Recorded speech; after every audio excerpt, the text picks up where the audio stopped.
Hi, this is Darnell Mack with Stamps by Kate. So when you first get your stamps, especially the clear ones, you've got a stamp, you've got your acrylic block, and you've got your ink pad. So this is just to show you how to get started on this thing. So what I'm going to do is take my stamp out of the package, and it has two pieces of plastic. So you just want to remove that stamp.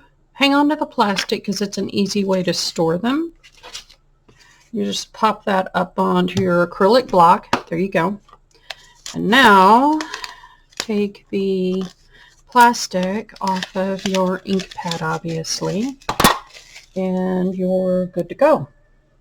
So when you're first getting started with these things, it's real easy to press too hard and you end up with ink in the middle of this thing.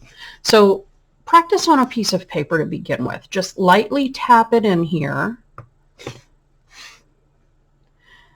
and play with a piece of paper to see how much pressure it's going to take on the ink pad to press on the white paper.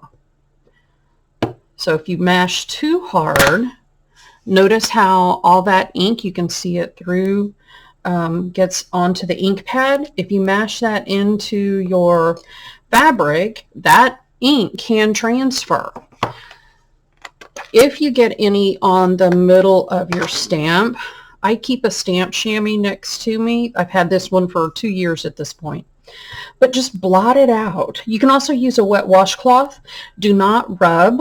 You want to press only because it will scratch the inside of the surface a bit with a regular washcloth, and then you can't do the fussy cutting thing. So I've cleaned my stamp. Let's do that again. So again,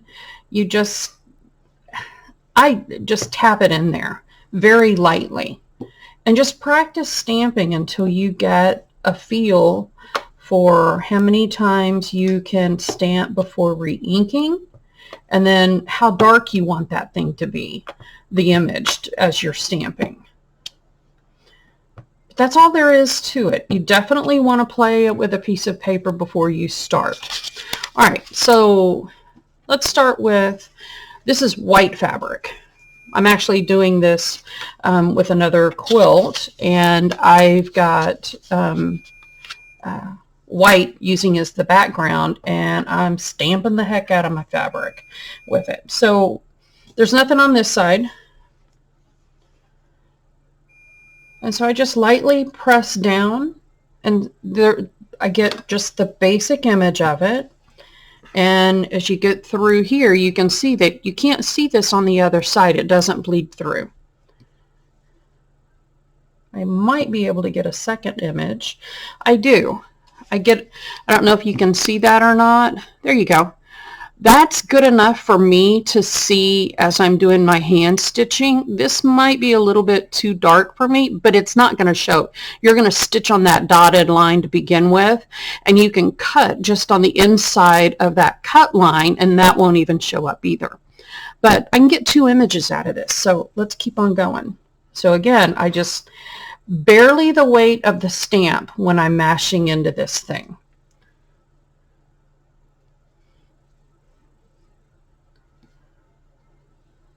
And see, I've got my 4 images right there. Now, if you feel like that's getting a little bit too dark, you can press lighter with the ink, with the stamp. There we go. All right, so that's how it looks on the white.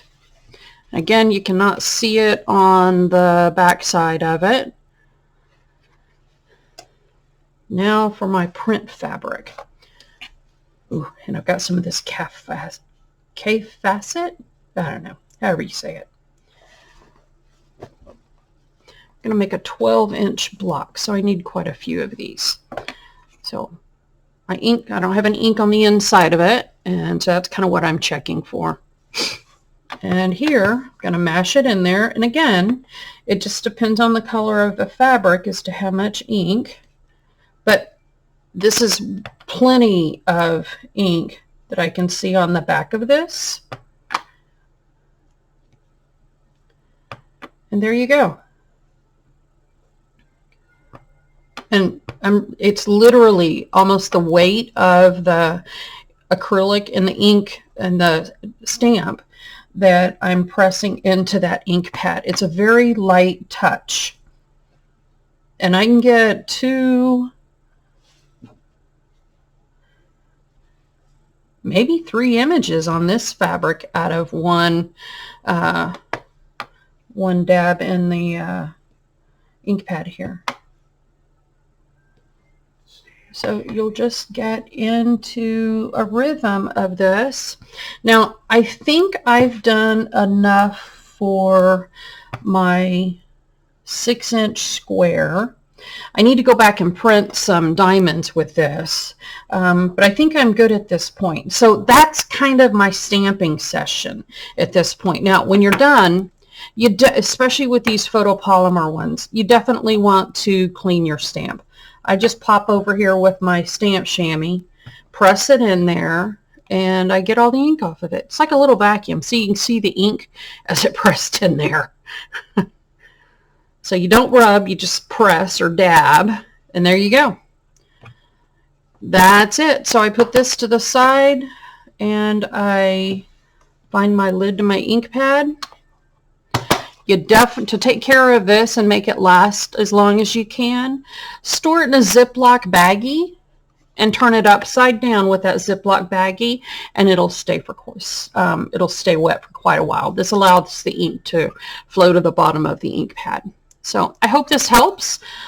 Give me a shout if you have any questions. My phone number is on the website. I welcome all the calls. I can do a quick Zoom or do a quick video like this and get it out there for you guys. Look forward to talking with you. Have a great day. Bye.